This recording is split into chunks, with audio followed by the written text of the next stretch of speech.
All right, so would you be willing to pay more to keep your power on after a hurricane? Probably a lot of people saying yes, depends on how much.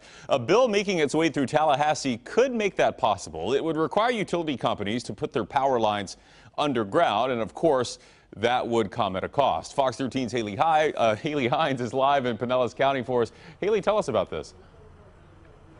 Oh, Chris, the last thing anyone wants during or after a big storm is to be left in the dark. Hurricane Irma in 2017 knocked out power for 6.7 million of us here in Florida, with 100,000 still not restored more than a week later. Now, everyone can agree power systems need to be hardened throughout the state, but the question is, who should have to pay for it? That was a long 6.5 days. Phil Sarden remembers the darkness, the lack of air conditioning. It was a week of misery, truly. As his St. Pete neighborhood waited for power to come back after Hurricane Irma. It was a major inconvenience in every possible aspect. You had to have a lot of patience, and you had to just try to block out the uncomfortableness. Some statewide had to wait even longer.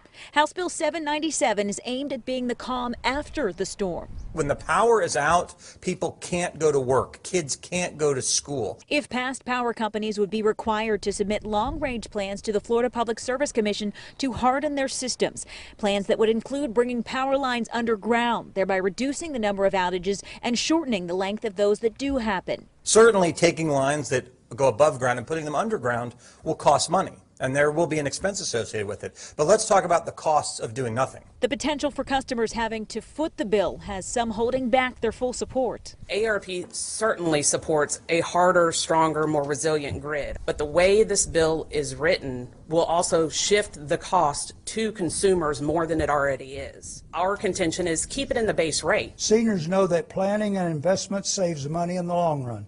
In this instance, that means fewer outages and faster restoration times. In the last 3 seasons, Hurricanes Michael, Hermine, Irma, and Matthew wreaked havoc on Florida's power grid. We have most crews working 16-hour days. If it means avoiding another week in the dark, Sarden welcomes the change. Long term, it would be a good solution. I know it works other places, and there's no reason why it couldn't work here. Now, if this passes, Representative Fine says that the utility companies will not get a blank check. They'll have to go before the Public Service Commission to justify their plans and justify their cost recovery before getting any type of approval to move forward.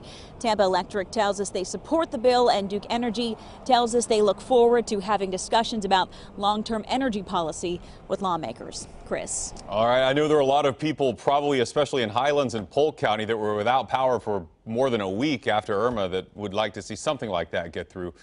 We'll see what happens with it. Thanks, Haley. Check out this new video coming out of Iceland that shows the moment a glacier calved into the water near a group of tourists.